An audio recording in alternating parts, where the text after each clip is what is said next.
Ang ipinadala ng kalawakan upang mamamayan ay tulungan. Kung ang kalaban ay pagkain, si Moto Chibog ang iyong tawagin. Tapusin, tapusin, tapusin. Taglay ang super lakas kumain. Super bilis din pag may nakahain. Kayang maging invisible na parang plastic. Pero sa Shanghai at chicken, nagiging weak. Hindi kailangan tanungin kung kumain na you kapag niyaya mo siya ng manganta mo. Hindi tatanggi itong ating si Bonjing. Kusa nang papasok sa iyong piging. Ang motovlogger na si Kuya Murph, kahit ata sa pagtulog ay nagbe-burp. Ang delivery rider nitong laging handa sa kahit anong kainan, lalo na sa mga fiesta. May listahan pa nga ng mga petsa. Nag-start po kasi ako mag-vlog way back 2019, pero naisipan ko po talaga mag-content sa mga handaan ng fiesta. This year lang po, 2024 ng January. Kasi po, nung last year po, 2023, pumunta po ako sa isang fiestahan na napakaraming tao. So nag-content po ako doon as delivery rider din na nagpapanggap na foreigner na rider na nag-i-English. So naisipan ko, ang daming tao, ang daming pagkain. Sabi ko, bakit di ko kaya gawin itong fiesta na humingi ako ng pagkain and then at the same time, may pagkain ako pa uwi at pwede ko rin pamigay. Ang Pampanga ay ginagalugad para makakain ng sagad sakay ng kanyang motorsiklo na nagmistulang box na bento.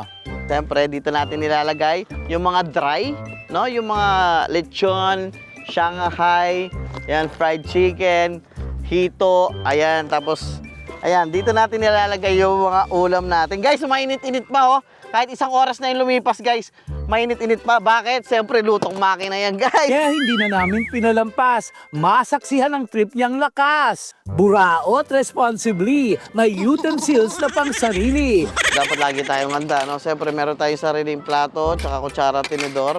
Itataka kayo, ba tayo may pang-ipit, yung tong. Siyempre, dito yan sa lagayan ng Shanghai. Meron din tayo sariling baso. Fiesta raw sa Barangay Kutod sa Angeles. Kaya napasugod kami para maging blessed. Target lock. Siyempre, magpapaalam muna para hindi panlisikan ang mata. Bawal magpaalam. Pero di naman, pwede po magbalat, no? Pwede po magbalat. Sige po. Aba, syala, ang ating Sharon yan. Siplak pa ang puhunan. Balutin mo ako ng maayos at walang nakatingin. Sinadya ko po talaga to. Maubusan ng dessert at kanin. Ang masasabi ko, makapal ang mukha niya. Joke lang yun.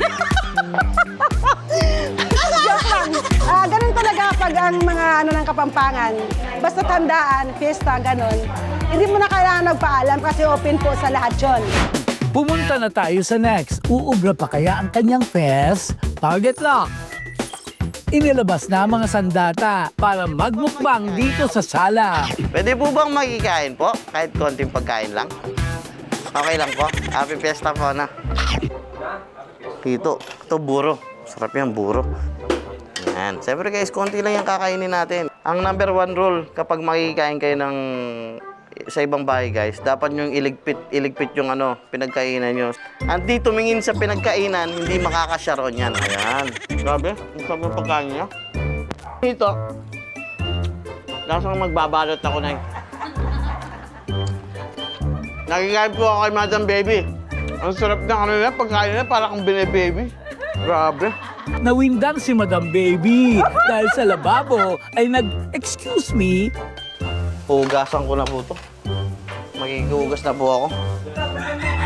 Ito para makarami tayo ng pagkain sa ibang bahay, guys.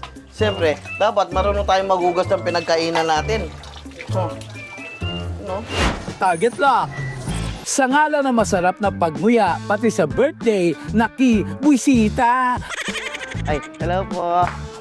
Happy fiesta po. Ay, may happy birthday. Ay, birthday rin po. Ay, sige po. Okay lang po. Opo, kayo napasok na kayo. Nakisiksik pa nga sa mga bisita. Uy. Ay, happy birthday po, happy fiesta po. Sige. Sige po. Mga kalogs. Ang bait ng mga Dungka family dito, guys.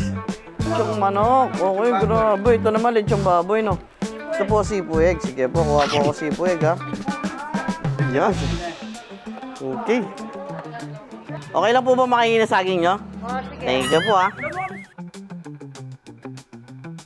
Happy birthday sa celebrant na si Riker James. Thank you kahit di namin alam ang iyong surname.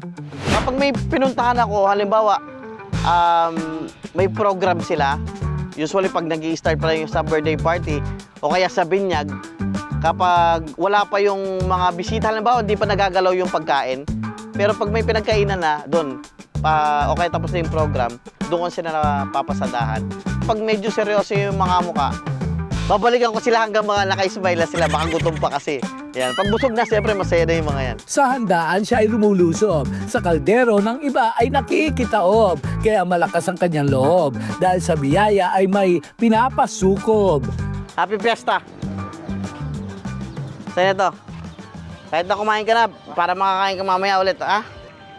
Wala po specific na person o family, random lang po. Basta't may makita po ako sa daanan ng mga rider, makikita po ako ng mga homeless, tapos yung mga katutubo po nating Aita dito sa Pampanga, yun po, inaabutan ko po sila. Alam ko kasi sa pakaramdam yung makakalibre ka ng pagkain, makakatipid ka ng pera, tsaka yung gutom, naranasan ko rin kasi yung pakiramdam ng nagutom ka. Ang #1 Pinoy hospitality, pagkain masarap na mahirap humindi. Kung sa blessings, ikaw ay sumobra, ishare mo na ang plato mo sa iba. Dahil kapag tayo ay busog, lumalabas ang pagiging kalog.